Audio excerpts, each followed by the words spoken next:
Welcome to Quick MCAT Lessons, where I try to explain MCAT topics in 10 minutes or less. Today we're going to be going over some practice questions for the respiratory system. As always, feel free to pause in between and give detailed answers as to why each one is or is not the correct answer. Let's start with number 1. All of the following facilitate gas exchange in the lungs except A. Thin alveolar walls, B. Multiple subdivisions of the respiratory tree, C. Differences in the partial pressures of oxygen and carbon dioxide, and D. Active transporters in alveolar cells. Okay, so now A. Thin alveolar walls. That does help with diffusion because it's so easy to diffuse past because they're thin walls, so A is not the correct answer. Then we have B. Multiple subdivisions of the respiratory tree. The more branches it goes into makes it easier for them to go into smaller alveolar walls, which makes B a correct answer, or B something that helps in gas exchange, so B is not the right answer. We have C, differences in the partial pressures of carbon dioxide and oxygen, and that also helps in diffusion. And D, active transport in alveolar cells. Well, gas exchange happens via diffusion, which is passive transport, so D is the correct answer, as it does not facilitate gas exchange. Number 2. Which of the following associations correctly pairs a stage of respiration with the muscle actions occurring during that stage? So A. Inhalation and diaphragm relaxes. B. Inhalation and internal intercostal muscles contract. C. Exhalation and the diaphragm contracts. Or D. Exhalation and external intercostal muscles relax. So the muscles that are involved in ventilation are the diaphragm, which separates the thoracic cavity from the abdominal cavity, and the intercostal muscles between the ribs. During inhalation, the diaphragm contracts and flattens, while the external intercostal muscles contract. They pull the rib cage up and out. These actions cause an overall increase in the volume of the thoracic cavity. And during exhalation, both the diaphragm and the external intercostals relax, causing a decrease in the volume of the thoracic cavity because of recoil of these tissues. Now in forced exhalation, the internal intercostals and the abdominal muscles may contract to force out air, but there is no forced exhalation in the answer choices, and so the only correct answer choice is choice D, which says that the external intercostals relax with exhalation. Moving on to number 3. Total lung capacity is equal to the vital capacity plus the... Now we should know some terminology for this. Total lung capacity is the absolute total volume of air you can have in your lungs, including everything.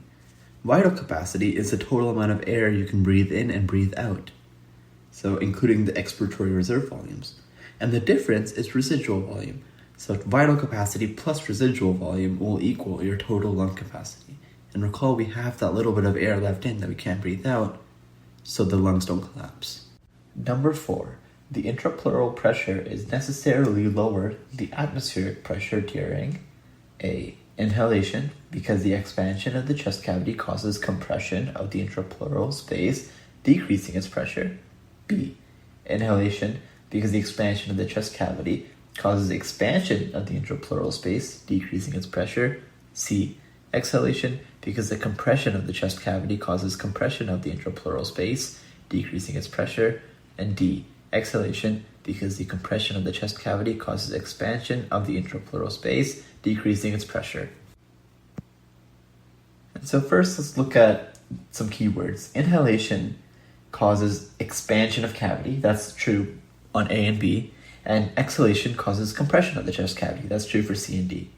Then it says that inhalation, so the expansion of the cavity for inhalation causes compression or expansion of the space. We know if the chest cavity expands, then the intrapleural space expands also. So it's not A. And same thing for exhalation. If you're compressing the chest cavity, then your intrapleural space is also compressing. So it can't be D. So now we have between B and C. Now B says this expansion of the intrapleural space decreases its pressure. And this is true because we know pressure and volume are inversely correlated. And C says the compression decreases the pressure also. So it can't be C, so that leaves B. This should make sense because during inhalation, the chest cavity expands, causing expansion of the intrapleural space, and according to Boyle's law, an increase in volume at a constant temperature is accompanied by a decrease in pressure. Now with the intrapleural pressure, and by extension, the alveolar pressure is less than atmospheric pressure, air enters the lungs. And now also during exhalation, the pressure gradients reverse. And so during exhalation, the intrapleural pressure is higher than the atmospheric pressure. And so you could knock out C and D before the question even starts just by knowing this piece of information. Number 5, a patient presents to the emergency room with a stab wound to the left side of the chest. On a chest x-ray, blood is noted to be collecting in the chest cavity, causing collapse of both lobes of the left lung.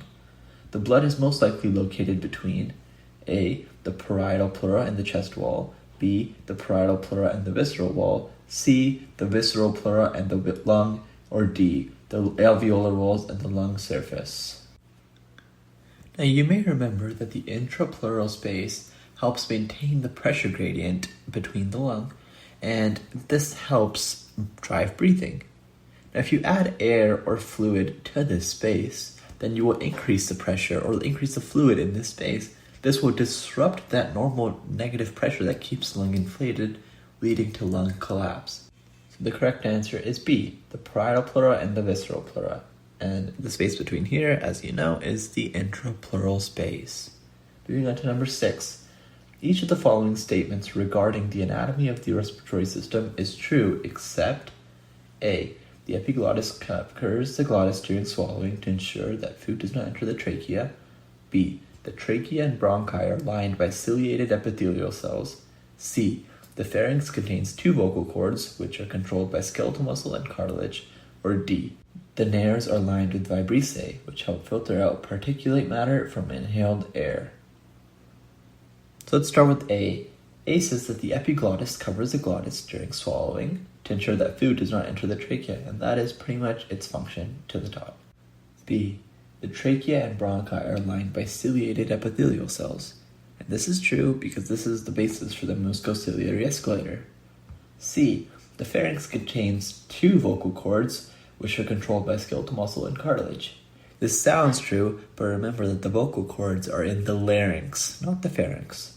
And D, the nares are lined with vibrissae, which help filter out particulate matter from inhaled air. And as we know, this is true. This is like the first line of defense. Number 7, go over the pathway that the air takes to get to your alveoli. So air starts from the outside, it goes through your oral cavity or your mouth. From here it goes to the pharynx, then larynx, then trachea, then bronchi, then bronchioles, then alveoli. Number 8, idiopathic pulmonary fibrosis, IPF, is a disease in which scar tissue forms in the alveolar walls.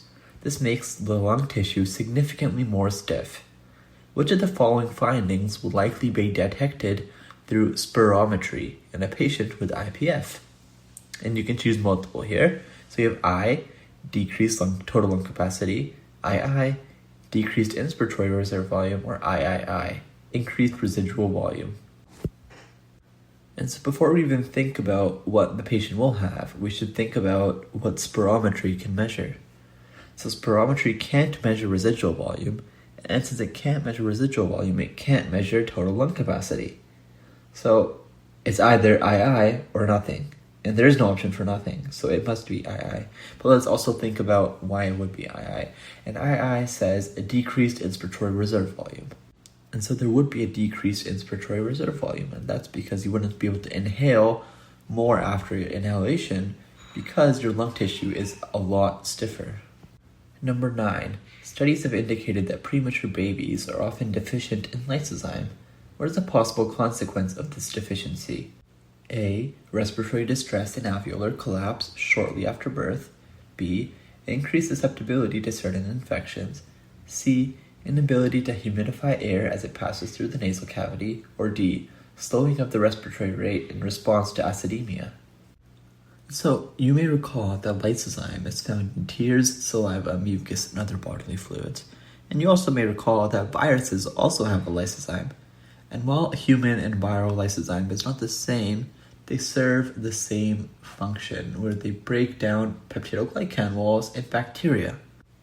And so if you have low lysozyme, then you can't efficiently kill bacteria, which would increase your susceptibility to certain infections, meaning B is the correct answer.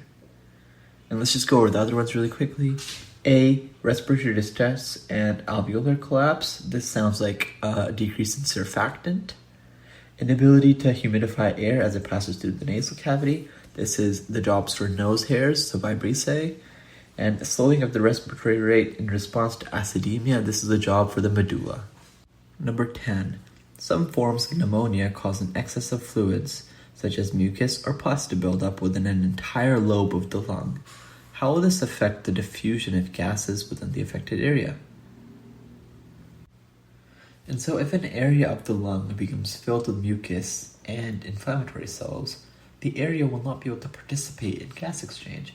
Because no air will enter or leave the area, the concentration gradient will no longer exist, and neither oxygen nor carbon dioxide will be able to diffuse across the alveolar wall. Number 11. Some people with anxiety disorders respond to stress by hyperventilating. It is recommended that these people breathe into a paper bag and then rebreathe this air. Why is this treatment appropriate? So A, hyperventilation causes an increase in blood carbon dioxide, and breathing the air in the bag helps to readjust blood levels of carbon dioxide. B, hyperventilation causes a decrease in blood carbon dioxide, and breathing the air in the bag helps to readjust blood levels of carbon dioxide. And C and D are essentially the same questions, just with oxygen.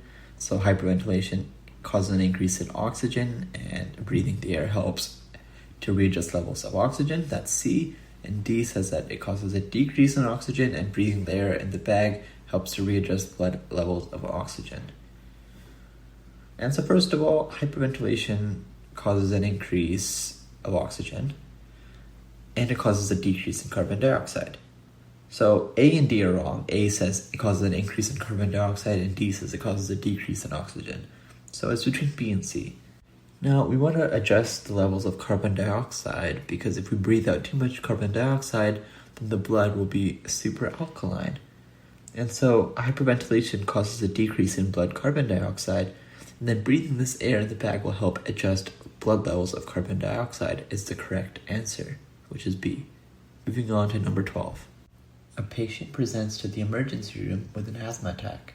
The patient has been hyperventilating for the past hour and has a blood pH of 7.52. The patient is given treatment but does not appear to respond. A subsequent blood pH reading is 7.41. Why might this normal blood pH not be a reassuring sign? A. The patient's kidneys may have compensated for the alkalemia. B. The normal blood pH reading is likely inaccurate. C. The patient may be descending into respiratory failure. Or D. The patient's blood should ideally become acidemic for some time to compensate for the alkalemia. So let's go over each one, starting with A. The patient's kidneys may have compensated for the alkalemia. The kidneys compensating for the alkalemia would be a slower process, so it probably wouldn't be likely that it compensated for an hour worth of hyperventilation. But if it did, then this would be a reassuring sign, not a reassuring sign. So it's not A.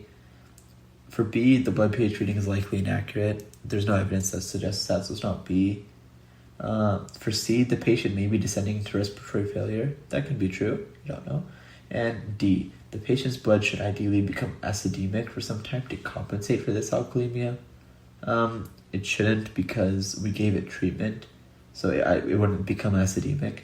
And this leaves answer choice C. The patient may be descending into respiratory failure. Number 13. Premature infants with respiratory distress are often placed on ventilators. Often, the ventilators are set to provide positive end respiratory pressure. Why might this setting be useful for a premature infant? A. Premature infants lack surfactant. B. Premature infants lack lysozyme. C. Premature infants cannot thermoregulate. Or D. Premature infants are unable to control pH. Now this means that the ventilator will provide a higher pressure than normal, and it will force extra air into the alveoli. This pressure must be used to prevent alveolar collapse, which should remind you that surfactant serves the same purpose by reducing surface tension. Thus it makes sense that if premature babies lack surfactant, providing extra air pressure at the end of expiration would be beneficial. Number 14. In emphysema, the alveolar walls are destroyed, decreasing the recoil of the lung tissues. Which of the following changes may be seen in a patient with emphysema? A. Increased residual volume. B. Decreased total lung capacity. C. Increased blood concentration of oxygen. Or D. Decreased blood concentration of carbon dioxide. Now, with decreased recoil, the patient will have difficulty exhaling completely. This will increase the residual volume. Now, the total lung capacity would be expected to increase in this case because there would be less recoil opposing inhalation, eliminating choice B. And with decreased alveolar surface area, one would expect decreased gas exchange, and which would decrease blood concentrations of oxygen while increasing blood concentrations of carbon dioxide, eliminating choices C and D. So the correct answer is increased residual volume, choice A. Number 15.